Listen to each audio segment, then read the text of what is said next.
Good morning. तर आज ना सकाळ सकाळ आलो इथं स्वामींचं दर्शन घ्यायला. दुपारचा जेवण केला आणि काकी सुरुचिताबाईने आणि मी म्हणजे किती गुरुवार झाला ना, तर आम्ही मठाने आवालाच नव्हता भेटला. तर आज बरं ना निवांत जाऊ.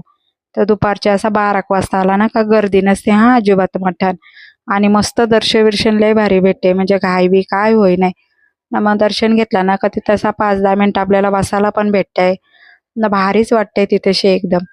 मग आम्ही फोटो बिटो असं काढून घेतलं ना, व्हिडिओ पण जराशे काढले ना. तिथे कोणतरी ते पाहुणं आलं होतं ना, त्याही मस्त अनारसांचा असा ताट आणलेला ना, तर माझी लई इच्छा होती. इकडे हिला अनारसा पाहिजे, इकडे काकूला पाठवले आणायला पण पाहिजे. इच्छा होती तिची, ती झाली पूर्ण स्वामी समर्थांच्या मठात आल्यावर. 4-5 दिवस ना असे इंस्टा व्हिडिओ बघ ना, तर माझे ना ते अनारसांवर नुसतेच मन व्हावाचं हो. तर आज काय तर मठानं आलो तेव्हा ते इच्छाच माझी पूर्ण झाली अनारसांची. मस्त खावायला भेटलं मला.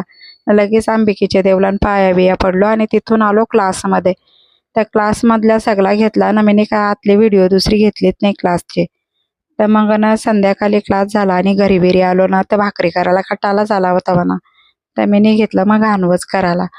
नाही इथं जुनीच व्हिडिओ आहे हा. मला व्हिडिओ काही टाकायलाच भेटले नव्हते. व्हिडिओ काढून ठेवलेली मी, नाही बनवून ठेवलेली, पण टाकायला टाईमच नाही भेटला, नुसता दमल्यासारखं होते म्हणून ना. मग काही तशी ना मी बेसनच्या अशा रात्रीला वड्या बनवायला घेतल्या होत्या आणि मग भेंड्यांची भाजी बनवली होती. का तर संध्याकाळच्या ना नुसती भाजी घशाखाली काही उतरच नाही. मग अशा 2-3 वड्या बनवल्या, भेंड्यांची भाजी आणि मग हे थोडंसं घाणवं बनवलं होतं.